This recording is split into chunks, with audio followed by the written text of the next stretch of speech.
네, 오늘 프레이 퍼스트 기간 중에 우리가 계속 살펴볼 것은 그 매일매일 주제가 있습니다. 21일 동안 기도하는데 그 주제가 해당되는 오늘 그 내용을 살펴보면서 주일이라 할지라도 우리는 기도를 계속 이어져 간다, 이런 마음으로 준비를 했습니다. 오늘 프레이 퍼스트 8일차입니다. 동시에 주일이기도 하죠.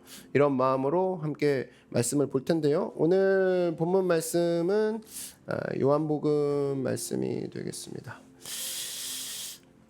오늘의 프레이 퍼스트 8일차 주제가 보니까 세상이더라고요. 세상이라는 주제로 저는 여러분과 이런 제목으로 나눌 것입니다. 자, 설교 제목은요, 세상 속에서 그리스도인으로 어떻게 살아가나요? 사실 굉장히 많은 분들이 궁금해할 것이고, 사실 이 부분에서 멈춰 있는 사람도 있을 것입니다. 자, 오늘 이 내용을 가지고 요한복음의 내용을 함께 살펴보도록 하죠. 자, 제가 읽겠습니다. 조금 쉬운 성경으로 여러분이 보실 수 있습니다. 요한복음 8장 1절에서 11절. 예수께서는 올리브산으로 가셨다. 이른 아침에 예수께서 다시 성전에 가시니 많은 백성이 그에게로 모여들었다. 예수께서 앉아서 그들을 가르치실 때에 언제 무슨 일이 일어납니다. 율법학자들과 바리새파 사람들이 간음을 하다가 잡힌 여자를 끌고 와서 가운데 세워놓고 예수께 말하였다. 무슨 얘기를 할까요?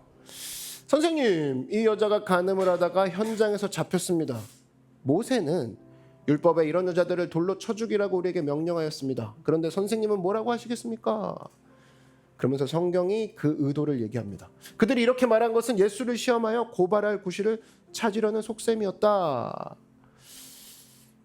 예수님이 하신 다음 행동이 나오죠. 그러나 예수께서는 몸을 굽혀서 손가락으로 땅에 무엇인가를 쓰셨다. 그들이 다그쳐 물으니 예수께서 몸을 일으켜 그들에게 말씀하셨다. 너희 가운데서 죄가 없는 사람이 먼저 이 여자에게 돌을 던져라. 그리고는 다시 몸을 굽혀서 땅에 무엇인가를 쓰셨다. 이 말씀을 들은 사람들은 어떻게 했을까요? 나이가 많은 이로부터 시작하여 하나하나 떠나가고 마침내 예수만 남았다. 그 여자는 그대로 서 있었다. 예수께서 몸을 일으키시고 여자에게 말씀하셨다. 여자에게 하신 그 한마디. 여자여, 사람들은 어디에 있느냐? 너를 정죄한 사람이 한 사람도 없느냐? 여자가 대답하였다. 주님, 한 사람도 없습니다.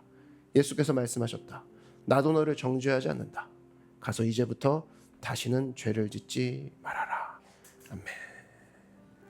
오늘 이러한 본문을 가지고 여러분과 이야기를 나누려고 합니다. 잠시 한번 눈을 감아 주시겠습니까?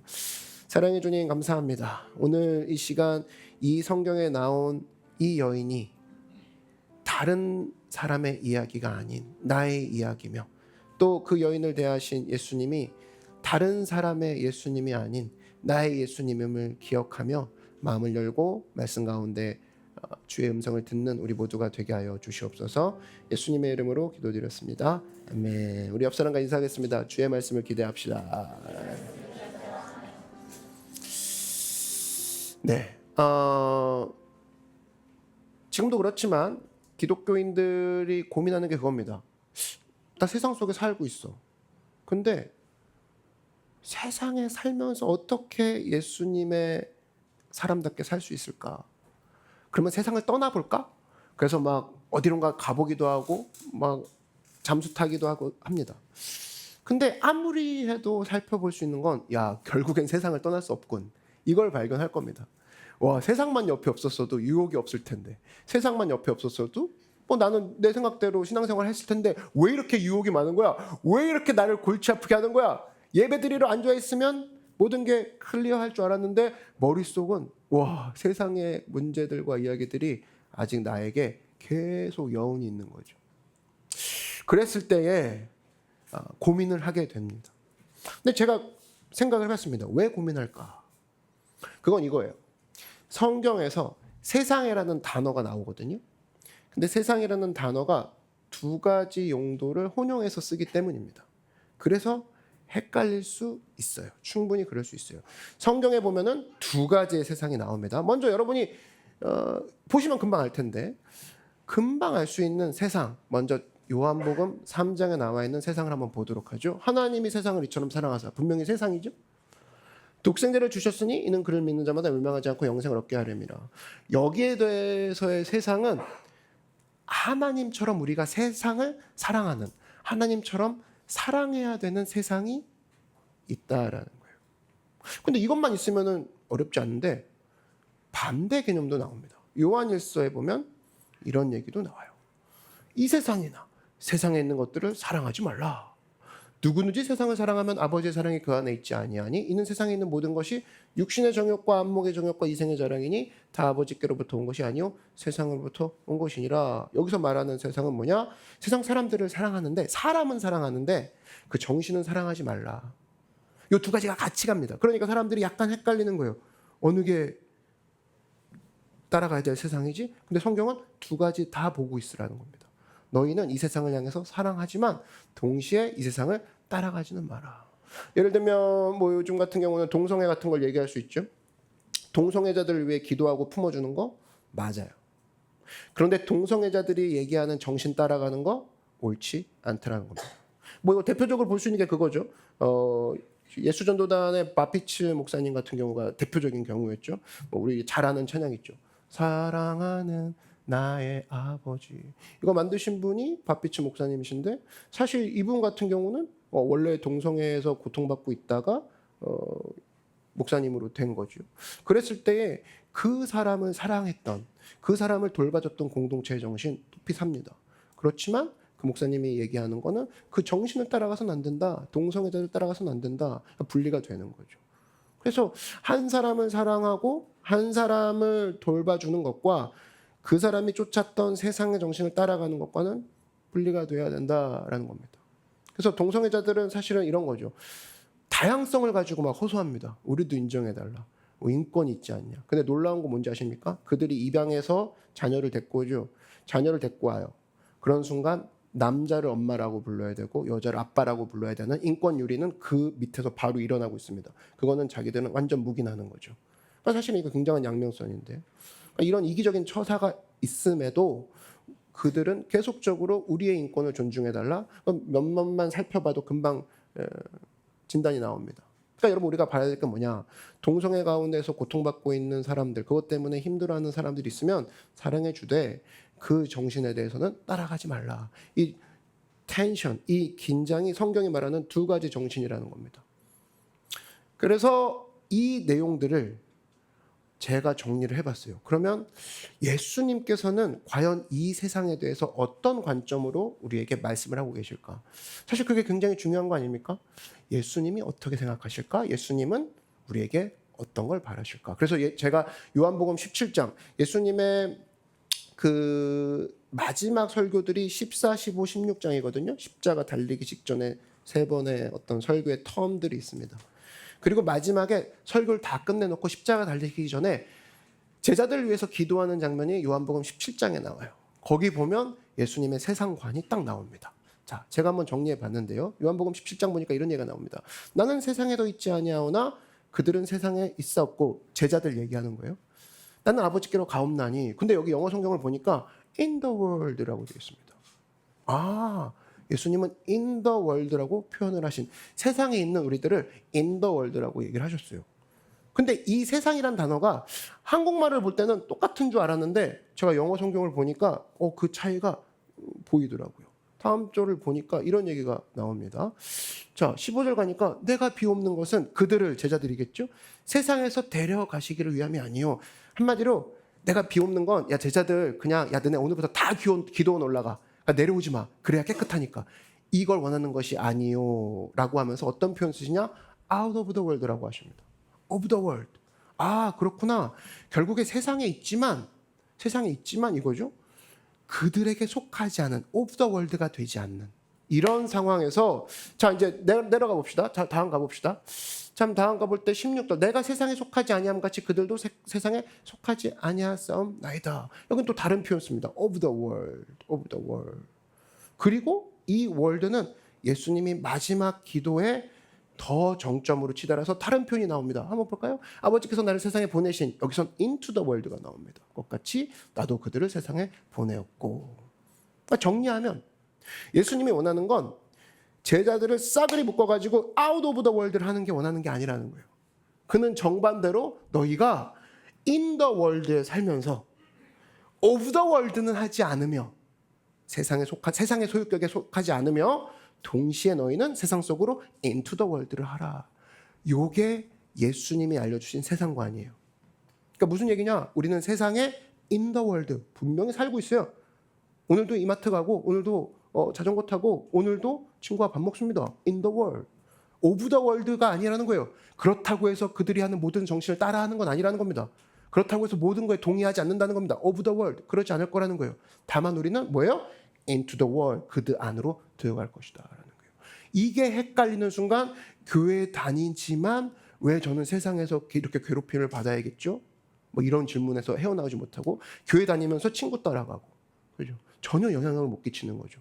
그러니까 주님이 말씀하시는 것들, 성경을 보고 내가 영향받는 것보다 친구가 얘기해 준 거에 더 영향을 많이 받아. of the world. 그러지 말라는 겁니다. 오직 into the world. 마치 배가 물 위에 떠 있지만 물이 배 위로 들어가지 않은 상태에서 물은 그 배 위에 올라가 있는 상태에서 계속 가는 거죠. 배가 물이 들어와서는 안 되지만 그렇다고 물과 떨어져서는 배라고 할 수 없을 겁니다. 그거라는 거예요. 그래서 그리스도인은 세상과 접촉했지만 세상에 있는 것이 내 배 안으로 들어오지 못하도록 경계하고 그러나 이 세상을 떠날 수는 없이 세상 안으로 계속적으로 들어가는 거. 그래서 예수님이 참 비유가 기가 막힙니다. 빛과 소금이라는 비유를 쓰시죠. 들어보셨죠? 빛이라고 했을 때 빛이 빛으로서의 역할을 하려면 두 가지 조건이 있습니다. 먼저 빛은 어두움이 있는 곳으로 들어가야지만 빛의 역할을 할 수가 있어요. 빛의 입장에서는 빛끼리 모여있으면 안 될까요? 어둠끼리 있으면 제 마음이 너무 먹먹해서요. 아니, 빛의 역할은 어두움에 들어가야 빛을 비출 수가 있는 거야. 소금도 마찬가지죠. 이 소금도 사실은 부패할 만한 곳에 가야지만 소금의 역할을 감당할 수 있는 거죠. 왜 주변이 다 냄새나지? 소금끼리만 있으면 안 돼요. 너무 싫어요. 제가 힘들어요. 아니, 소금은 힘든 게 아닙니다. 그건 자기 역할을 하는 중이라는 거죠. 만약에 소금끼리 뭉쳐있다. 설렁탕 시켰는데 소금이 나왔어. 이만큼 막 덩어리가 있어. 먹고 싶어요? 소금 있는데요. 소금은 안 풀어지면 실패입니다. 그죠? 여기 목에 막히고. 아니요. 소금은 안 보여야 성공한 거예요. into the world, 국물 안으로. 그죠? 그 뽀얀 국물 안으로. 갑자기. 너무 상상이 됐다. 요즘 프레이 퍼스트 때 여러분 뭐 끊고 있습니까? 우리 각자 하나씩 끊고 있는데 우리 동훈도 탄수화물 끊고 막 그러고 있는데 저는 뭐 여러 가지 끊을 게 많더라고요. 하여튼 이 마음속에 참 끊을 게 많아. 갑자기 한탄을 하고 있지? 음식 얘기 나와서 그래. 자, 이것보다도 우리가 보냄받았다는 사실을 잊지 말아야 된다는 겁니다. 그러니까 여러분 into the world 한번 따라 말씀해 주십시오. into the world. 너 왜 죄인이랑 밥 먹냐? 그랬을 때 of the world로 밥 먹는 사람도 있어요. 교회 가고 예배 갈 시간인데 그 얘가 밥 먹자고 해서 of the world예요. 근데 into the world로 밥 먹는 사람도 있죠. 밥 먹는데 얘에 대해서 이야기 들어주고 위로해주고 격려해주고 찾아. 완전 다른 행태지. 같이 놀러 가도 오브 더 월드로 놀러 가는 사람이 있어요. 그럼 친구가 너무 좋아서 놀러 가고 여행 가고 뭐 얘가 얘기해 주는 거 위로 받고 교회가 지겹고 재미없고 오브 더 월드. 근데 같이 여행을 가고 놀러 가도 into the world 걔한테 귀를 기울여 주고 이 사람으로 하여금 들어가서 진짜 생명 대신 이제껏 방황하고 힘들었던 친구를 향해 내가 들어가 버리는 그런 여행, 그런 인조이 타임, 이거는 into the world죠. 같을 수가 없다는 겁니다. 그래서 우리 삶 가운데 생각할 때 내가 이런 into the world의 모습으로 가는 것이 중요하다. 항상 이 마음을 가지고 주님 옆에 걸어가는 여러분 되길 바랍니다. 자, 그러면 이거를 가장 충실하게 수행하셨던 분이 바로 누구냐? 바로 그분이 예수님이시라는 거예요. 자, 예수님이 요한복음에 이런 얘기를 하십니다. 6장 57절에 예수님의 into the world 목적이 나옵니다. 살아계신 아버지께서 나를 보내심에 목적이 나옵니다. 내가 아버지로 말미암아 사는 것 같이 나를 먹는 그 사람도 나로 말미암아 살리라. 한마디로 예수님의 목적은 살리는 거. 그래서 오늘 우리가 살펴볼 건 그겁니다. 나 어떻게 하면 예수님처럼 사람 살리지? 사람 살리는 방법이 뭘까? 라고 했을 때 두 가지로 정리를 해보도록 하겠습니다. 첫 번째, 따라 말씀해 주십시오. 살리는 말을 하라. 살리는 말, 살리는 언어를 하는 거 중요한 거예요. 오늘 본문을 보니까 현장에서 가늠하다가 여인이 잡혀왔어요. 잡혀와가지고 만약에 별 생각 없이 가늠하다 잡혔어. 그럼 감정적으로 바로 얘기한다 그러면 죽여버려. 왜? 가늠은 나쁜 거니까. 별다른 근거도 필요 없습니다. 그냥 이렇게 얘기해도 사실은 어렵지 않아요. 근거도 막 얘기하죠. 모세율법 하면서. 오늘 5절 보니까 이런 얘기가 나옵니다. 모세는 율법에 이러한 여자를 돌로 치라 명하지 않았냐. 예수님 어떻게 하시겠어요? 하면서 아주 작정한 자들이 이 여인을 잡아와서 굳이 예수님 앞에 데려다 놓고 어떤 말을 할까 듣는 장면입니다. 근데 만약에 예수님이 이때 실제로 이 분위기에서 가늠한 여인을 죽여라, 거기에 동조나 선동을 하셨다 그러면 그때 사실은 좀 문제가 심각해질 겁니다. 왜냐하면 당시 로마의 식민지가 이스라엘이었기 때문에 로마는 이스라엘한테 자치권은 인정했어요. 너네 다스려, 그 동네 다스려. 근데 뭐를 인정하지 않았냐? 이런 사람 죽이는 처형 같은 거는 로마의 권한이었습니다. 그 혹이라도 예수님이 당연히 죽여야지. 그냥 싹 죽여. 막 이렇게 했다 그러면 누가 그랬어? 저 사람이요. 저 사람 뭐야? 예수요. 그러면 거기서부터 로마법의 위배가 되는 거죠. 사실 뭐 그런 부분도 있었고 예수님은 기본적으로 여인을 살리고자 하는 마음이 있었기 때문에 그런 시비를 걸려는 대화에는 귀도 기울이지 않습니다. 그리고 한마디를 하시죠. 아예 말씀이 다릅니다. 일단 많은 사람들이 막 흥분해 있었어요. 죽여 돌 들어 막 이러고 있습니다. 그때 예수님이 먼저 잠시 침묵하게 만드시죠. 캄다운하게 만드십니다. 그러면서 땅바닥에 글을 쓰시는데 6절 한번 보시면 이런 얘기가 나오죠. 그들이 이렇게 말하면 성경이 보통 이렇게 그 의도를 얘기하는 게 별로 없거든요. 근데 의도를 얘기합니다. 그들이 이렇게 말하면 진짜 그 여인을 잡아서 뭐 어떤 심판하고자 이런 것보다 예수님을 고발해버릴, 예수님이 그랬어, 예수님이 죽이라고 했어, 요걸로 얻고자 하여 예수를 시험하며라. 예수께서 하신 행동, 몸을 굽히사 손가락으로 땅에 쓰시니, 손가락으로 땅에 글씨를 쓰십니다. 그 이유가 뭐냐? 일종의 침묵을 가진 거죠. 캄다운 시킵니다. 한번 환기를 시킨 겁니다. 땅에 글씨를 쓰시는 거예요. 예수님이 원래 이 모든 종교의 창시자는 그 뭔가 이렇게 기록을 남기고 문자로 아니면 벽화에 아니면 책에 직접 쓴 이런 것들이 남아 있는 게 다른 종교잖아요. 근데 예수님은 어디 글을 남긴 게 하나도 없어요. 근데 유일하게 땅에 글을 쓴 게 이 장면이 나옵니다.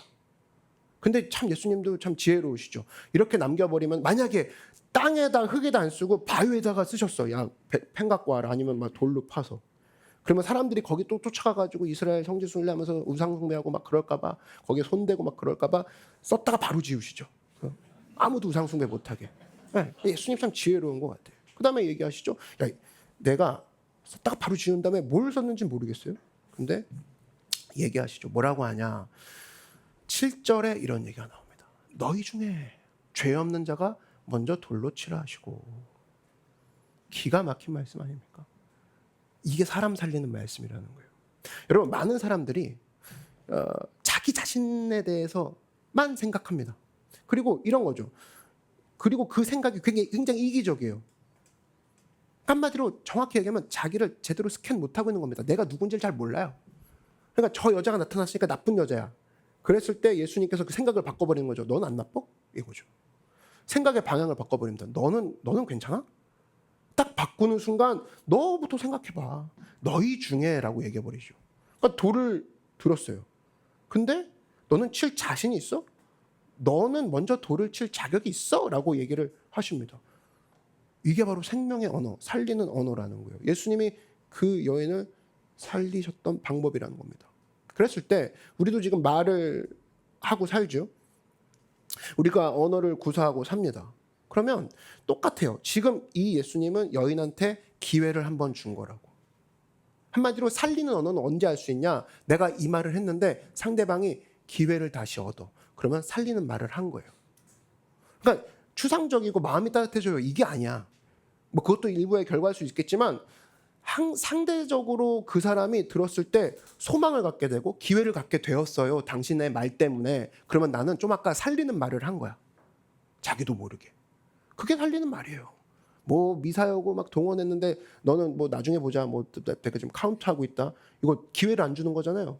근데 기회를 주는 것이 사실은 소망의 말, 살리는 말이라는 겁니다. 그래서 여러분, 설교 말씀을 듣고 하나님 말씀을 들을 때 느껴지는 게 뭡니까? 와, 나는 죄인으로 성전에 들어왔다가 하나님 말씀 듣고 내가 참된 가치가 있는 사람이구나. 일주일 동안 경쟁하느라 바빴고 비교하느라 바쁘고 다음 주도 막 엄청난 문제가 있는데 나 쓸모없는구나 생각했는데 말씀 들었더니 내가 유일한 하나님의 자녀래. 믿으십니까? 그러면 사실은 기회를 주어진 거예요. 야, 너는 언제나 내 앞에선 기회다. 여러분 자녀가 여러분의 자녀에게 늘 기회를 주지 않습니까? 늘 그 기회를 기다리고 있고. 그래서 언어 생활 다른 게 아닙니다. 그 사람에게 기회를 주는 거. 그것이 바로 그 사람을 살리는 말이라는 거예요. 제가 아는 원로 목사님 두 분이 계십니다. 근데 할아버지 목사님이죠. 이제 은퇴하고. 근데 한 분은 아직도 정정하세요. 근데 좀 특징이 있는데 그 이제 젊은 사역자들 있잖아요. 젊은 목사님들. 계속 혼내는 거예요. 원래 좀 다혈질이어서 그런데 모르겠지만 너무 깐깐하게 계속 혼내는 거죠. 그러니까 막 길을 못 펴요. 그 밑에 있는 사람들이. 근데 반면에 다른 원로 목사님은 그 젊은 사역자 똑같이 뭐 비슷한 상황이에요. 다른 교회지만 힘든 상황에서 너는 왜 못하냐, 왜 이걸 이딴 식으로 하냐 이렇게 하는 것이 아니라 이미 은퇴한 할아버지 목사님이신데 그가 지나가면서 딱 한마디 했다는 거예요. 힘들지? 힘내. 젊은 사역자가 계속 혼나고 다니다가 할아버지 목사님이 그 한마디 하니까 저희가 울면서 거기서 나에게 소망이 일어났다고. 나도 할 수 있구나. 나도 힘을 낼 수 있는 존재구나 느꼈다라는 거예요. 사실 저는 그 얘기 보면서 원로는 후자같이 사는 게 맞구나. 그러니까 우리가 늙으면서 어떻게 나이 들으면서 어떤 식으로 살아야 될 것인가를 좀 보여줄 수 있는 축소판이라고 생각합니다. 뭐 저는 그거예요. 이런 날카로운 지적 이게 필요 없다 그 얘기가 아닙니다. 그것을 할 때가 있죠. 그것이 필요한 리더십이 있을 때가 있습니다. 젊은 사람들이 해도 돼요. 그런 건. 바로 윗사람이 해줘도 되고. 근데 사실은 침례 요한과 같이 직설적인 메시지 필요 없다 그 얘기 아닙니다. 필요한데 나이가 들고 성숙해진다, 예수님을 점점 알아가고 있는 중이다 그러면 점점 나의 말도 누군가에게 기회를 주는 쪽으로 점점 가야지 맞지 않냐 그 얘기입니다. 성숙한 크리스찬은 바로 그런 거라는 거예요. 날카로운 사역이 필요 없다가 아니라 시간이 갈수록 우리가 할 일이 뭐냐? 살려야 되는구나. 기회를 줘야 되는구나. 이것이 필요하다는 겁니다. 그래서 저도 지금도 제 기도 제목이 뭐냐면 시간이 갈수록 하나님 부드럽게 그리고 시간이 갈수록 사람을 살리는 방향으로 나아가게 하여 주시옵소서. 제가 기도하는 늘 아침마다 기도하는 내용이에요. 그러니까 한마디로 이런 거죠. 남들이 볼 때 박 목사처럼 일하면 안 되는데 이런 소리 안 듣게 해달라고. 저렇게 일하지 말자 우리는. 이런 소리는 안 듣게 해달라고. 사실 저에게 있어서도 그렇고 모든 목회자들이나 우리 예배자들이 예수님 앞에 나아갈 때 언제나 이런 마음으로 나의 성격이 아닌 주님의 성령에 의해서 우리의 삶들이 점점 남을 살리고 또 부드럽게 예수님처럼 품어버려서 결국엔 기회를 줘서 그 사람으로 하여금 일어서게 만드는 그런 종이 되는 그렇게 쓰임받는 여러분 되기를 바랍니다. 자, 오늘 10절, 11절 한번 보도록 하죠. 예수님 어떻게 하셨나? 예수께서 일어나사 여자 외에 아무도 없는 것을 보시고 이르시되 자 이제 아무도 없는 거예요. 여자여 말을 거십니다. 너를 고발하던 그들이 어디 있느냐? 너를 정죄한 자가 없느냐? 대답하되 여자가 대답한 거예요. 주여 없나이다.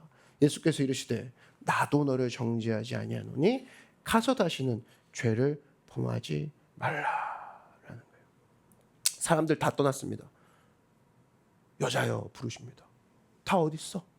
없습니다. 그럼 나도 너를 정죄하지 않겠다. 이 말씀을 들을 때 우리가 느끼는 감정이 뭐예요? 와, 예수님 멋있다. 와, 예수님 진짜 젠틀하다. 예수님 진짜 여유롭다.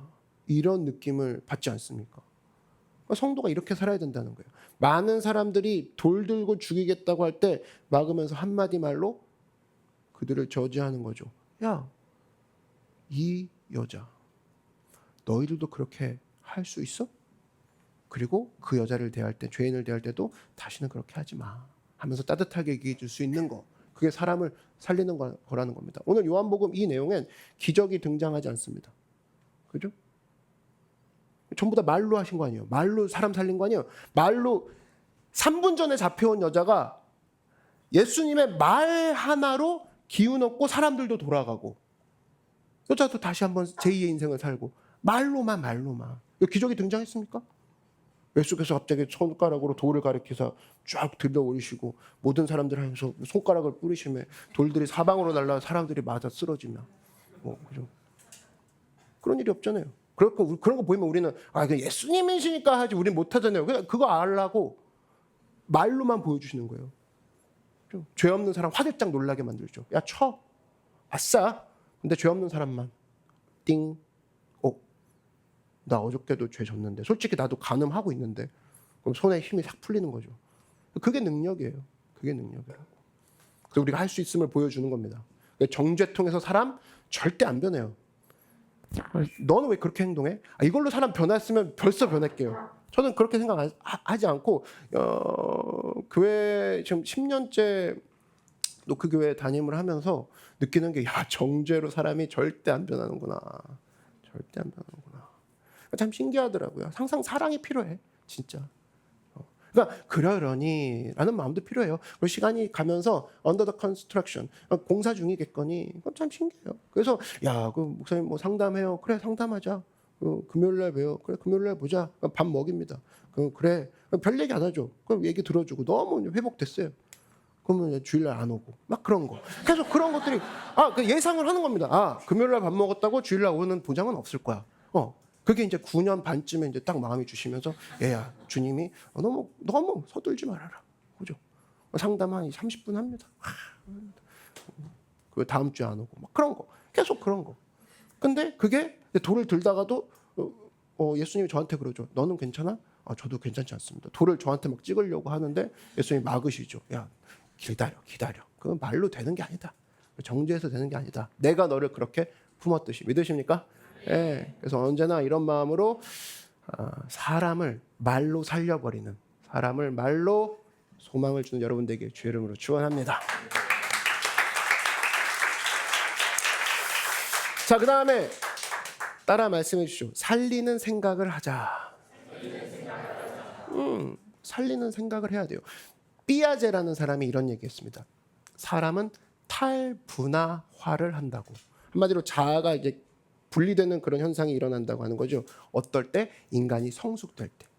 인간이 성숙하면 탈분화화 된다라는 거예요. 자기 중심에서 벗어난다라는 겁니다. 그러니까 여러분, 미숙한 사람을 보면 항상 자기 중심적입니다. 근데 성숙한 사람을 보면 항상 다른 사람 중심적이에요. 요게 달라요. 요게. 그러니까 사실은 미숙한 사람도 보면은 특징이 있는데 점점 자기 중심적이에요. 점점. 어른이 되면 될수록, 바쁘면 바쁠수록 자기중심적, 여유로우면 여유로울수록 자기중심적. 정도가 심해집니다. 종잡을 수가 없는 거예요. 근데 성숙한 사람도 점점 진행하는 게 있어요. 점점 뭐냐면 다른 사람의 마음에서 점점 하나님의 마음을 느끼기 시작해요. 다른 사람을 볼 때마다 점점 하나님을 느껴요. 점점. 이 점점의 방향이 완전 달라요, 둘은. 그래서 같은 나이를 먹어가고 같은 회사를 다니고 막 그래도 이 사람은 점점 하나님 마음을 알아가요. 다른 사람을 볼 때마다. 근데 이 사람은 자기밖에 없는 거예요. 그러니까 여러분, 기도가 중요한 거예요. 기도 안 하잖아요. 그러면 자기 중심적으로 되는 건 시간 문제입니다.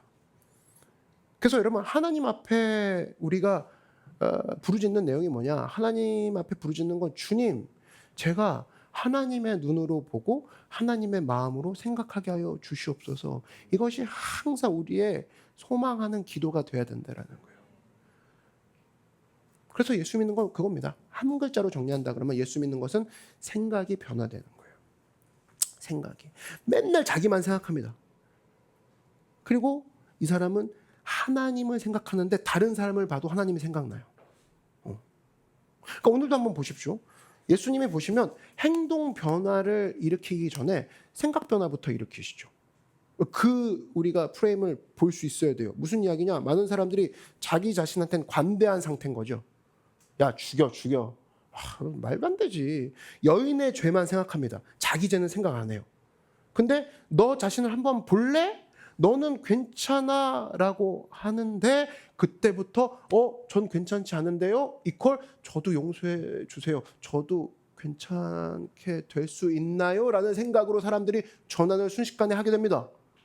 그러니까 생각을 바꾸니까 손에 힘이 빠지죠. 와, 돌 들어서는 안 되겠는데? 나도 똑같은 놈인데? 이렇게 생각이 된다는 겁니다. 제일 먼저 뭐가 변화되냐? 생각이 변화됐다라는 거예요. 생각이 변화되니까 돌을 내려놓더라. 그러니까 사실은 이 접근으로 가야지, 야, 죽이지 말래 한 번 막잖아요. 그럼 다음에 생각이 변하지 않은 사람은 또 언젠가 다른 데서 돌을 들게 마련이라는 거예요. 그러니까 항상 우리 예수님은 생각을 변화시키는 거, 그렇게 되면 행동은 자연스럽게 변한다. 마찬가지로 오늘 우리가 기도를 했는데 생각이 변하지 않았다? 기도하지 않은 겁니다. 여러분이 생각이 변하지 않고 있다? 기도하지 않은 거예요. 생각이 하나라도 변해서 여길 나가야 된다는 겁니다. 그게 우리가 기도해야 되는 이유고 기도가 주는 유익이라는 겁니다. 우리가 보통 신앙생활하면서 그런 얘기하죠. 와, 이번 고난이 정말 깨우침이 많았습니다. 그 몸이 바뀌어서가 아니라 뭐가 바뀐 거예요? 고난 때문에 생각이 바뀐 거라고. 그냥 우린 거기서 누가 시키지 않았는데 유익을 얘기하잖아요. 야, 요번 고난은, 요번에 병상에 누워 있었던 거는, 요번 사고는 내 인생에 도움이 됐어. 왜? 생각이 변화됐으니까. 그래서 여러분, 우리가 기도하면서 바뀌어야 되는 게 뭐냐? 뭐 자세가 바뀌고, 뭐 식단이 바뀌고, 뭐 패턴이 바뀌는 거 중요하지만 제일 먼저 뭐가 바뀌어야 된다? 생각이. 누구의 생각에서? 자신 생각에서, 지만 생각하는 거에서 하나님 생각. 어떤 마음일까? 한마디로 이거죠. 자식이 돌아오는 경우가 어디입니까? 부모 마음 생각할 때 자식이 돌아오죠.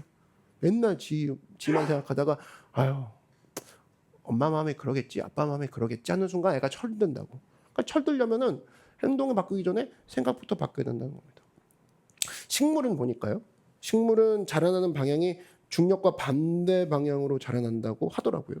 그러니까 뚫고 나올 수가 있는 거죠. 그러니까 예수 믿는 것도 마찬가지입니다. 성경에 보면 식물의 비유가 많은 이유가 사실은 이것 중에 하나라고 생각해요. 너희는 중력에 순응하지 말아라. 너희는 예수 믿는 것은 바로 뭐냐? 이 땅의 중력에 순응하지 아니하고 반대 방향. 예수님을 믿는 사람들은 세상과 반대 방향으로 나아가는 거예요. 그러니까 한마디로 예수 믿는 사람이야. 근데 세상 사람과 똑같이 생각해. 그런 경향이 주로 있는 사람들은 지금 자기가 생각하고 있는 거에 정반대로 생각하면 대부분 맞습니다. 하나님의 생각대로 갈 확률이 높다라는 거죠. 그동안 내가 세상의 중력에 쫓아간 확률이 많았던 사람은. 자, 예를 들면 이런 겁니다. 사실은 이게 정반대로 생각하면 많은 부분들을 살릴 수가 있어요. 정반대로 생각하면 내가 다시금 이전의 행동으로 또 이전과 똑같은 사람으로 살지 않을 확률이 높습니다. 정반대로 생각하는 거 되게 중요해요. 예를 들면 이런 거죠. 술 취해서 교회 왔어요. 술 냄새를 풍풍 풍기면서 교회 왔어. 그러면 이런 겁니다. 많은 사람들이 생각하죠. 야, 어떻게 교회 온데 술 처먹고냐? 말이 안 되지. 문제투성이 막 그러면서 99%가 그런 생각을 만약에 합니다. 그렇게 생각할 때 그걸 좀 바꿔서 생각해 보라고. 어떻게? 와, 어떻게 술을 밤새 마셨는데 그럼에도 불구하고 교회를 나올 수 있을까? 대단하다. 아니, 그러니까 밖에 누워 있는 것보다 낫잖아. 야, 어떻게 술 먹고도 나올 수 있는 저 정신은 진짜 본받을 만하다. 저 진짜 그랬어요. 어떤 형제가 진짜 있었던 일이야. 어떻게 술 먹고도 나올 수 있지? 대단하다. 저 자녀의 영의 그 당당함. 우리 집이야, 우리 하나님이 하고 찾아오는 그 당당함은 내가 나에게도 없는 거다. 내가 배웠어요. 대단한 믿음이죠. 믿음같이 여겨지지 않습니까? 그러니까 잘 보십시오. 똑같은 말도 똑같은 일도 바라보는 거 어떻게 바라보냐에 따라 용납이 가능해진다고. 야, 술 먹고도 나오니까 너 진짜 대단하다. 양주 마시지 말아라. 야, 외국 술은 이렇게 얘기해 줄 수 있는 거. 근데 똑같은 것도 다르게 보면 열받죠. 저 있어서는 안 된다고 그러고 저 사람 정죄해야 된다고 그러고 용납이 안 되는 겁니다. 여러분, 우리가 자꾸 정죄하는 이유가 그거예요. 교회 술 먹고 오는 놈이 어딨어? 막 이렇게 생각하는 때부터가 문제가 되기 시작하는 겁니다. 왜? 자기 자신한테 대한 생각이 전혀 바뀌지 않았고. 데이트도 마찬가지예요. 교회 와가지고 뒷자리에 앉아가지고 회개망측한 막 서로 안고 막 붙어가지고 또 어둡잖아요. 우리 교회는 또 어두우니까 붙어 앉아갖고 막 거의 회개망측하다고 합니다. 저 없애야 된다고 뭐 천둥 번개를 내리시지요 막 이러고 있어요. 근데 반대로 생각해봐. 교회 나와서 그러고 있는 게 기특하지 않아요? 다른 데 가가지고 막 부비고 있는 것보다. 그죠?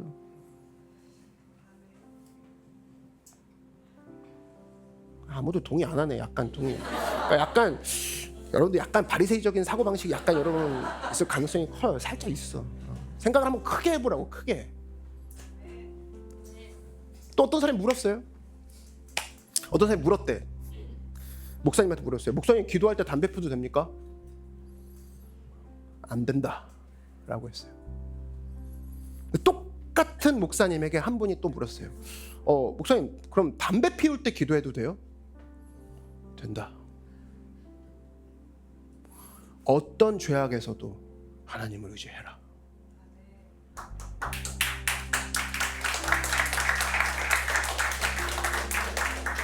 같은 담배를 피지만, 그죠? 바라보는 시각이, 기도할 때 담배 펴도 돼요? 이건 벌써 뉘앙스가 좀 다르죠. 뭐 기도는 하지만 의무적으로 했습니다. 근데 담배는 펴요. 이 느낌과 담배 필 정도로 한숨이 나올 정도의 심각한 문제 가운데 고민이 있어. 여러분 담배 피는 그 의미가 그거거든요. 날 죽여버리겠다. 약간 저는 한 번도 담배를 안 펴봐서 잘 모르겠지만 얘기를 들어보면 그래요. 그 체험자들은 자기 자신이 죽어야 된대. 약간 그런 느낌. 그래서 내가 어떤 폐를 태워버린다 그 느낌인데 그 정도로 심각한 문제 있다는 거 아니에요. 근데 기도가 나오는 거야. 그럼 기도 멈추지 말아야죠. 멈추지 말아야지. 기도가 뭡니까 여러분? 결국 하나님 마음을 품는 거예요. 믿으십니까? 야, 그렇구나. 하나님이 이 사람 보시기에 어떤 마음일까? 그랬을 때 너무 간단한 그 시작점, 하나님은 이 사람 볼 때 어떤 마음일까라는 그 질문은 우리가 그토록 신기하게 여기는 하나님 마음, 주님 마음 나한테 주시옵소서가 이게 시작이 되는 지점이라는 겁니다. 주님은 죄를 보면 어떤 마음이 들까? 아, 그러겠지. 나는 진짜 미워 죽여버리고 싶은데 주님은 그런 마음 안 들겠지? 라는 순간을 계속적으로 갖고 간다? 그게 하나님 마음을 품는 사람이라는 거예요. 우리 주변에 가늠하다 잡힌 여인이 얼마나 많습니까? 나부터. 우리 손에 지금 들고 있는 게 뭡니까? 돌이라. 내려놔야죠. 우리가 간구해야 될 게 그겁니다. 주님, 내 삶의 발상의 전환을 주시옵시고, 내 삶의 생각의 전환을 주시옵시고, 내 삶이 하나님 앞에 나아갈 때에 돌을 먼저 들고 나가는 것이 아니라 내 찢긴 나의 심각한 나의 마음을 알고 계신 주님 앞에 마음 들고 나아가는 우리가 되게 하여 주시옵소서. 여러분 기독교 인구도 한번 보십시오. 전체 우리 대한민국 전체 기독교 인구가 20%나 된다고 하죠. 그럼 많아 보이죠. 전체 인구의 20%. 그럼 뒤집어 생각해 보라고. 발상의 전환인데 아직 안 믿는 사람들이 80%나 된다고. 그럼 보세요. 발상에 있는 사람, 발상의 전환이 있는 사람은 전도하려고 합니다. 안 믿는 사람들이 80%나 돼. 근데 발상의 전환이 없는 사람은 야 20%나 되잖아. 아 기독교 진짜 욕이나 먹고 말이야. 진짜 나도 기독교지만 부끄럽다. 이 얘기는 어떤 것도 변화시키지 못할 거라는 거지. 우리 삶 가운데 필요한 게 바로 뭐냐? 하나님의 마음을 품으면 생각이 달라지고, 하나님의 마음을 품으면 우리의 행동이 변화되게 된다는 겁니다. 우리에게 사실 많은 능력, 우리가 갖고 있는 많은 능력도 중요하지만 진짜 우리가 필요한 건 바로 뭐냐? 우리의 삶을 살리시는 예수님의 살리는 말, 예수님의 살리는 생각과 같은 생명의 능력이 우리 가운데 있어야 될 줄 믿습니다. 여러분 다른 사람을 살리시고 다른 사람을 세워버리는 그런 말과 생각을 한 여러분들에게 주의 이름으로 축원합니다.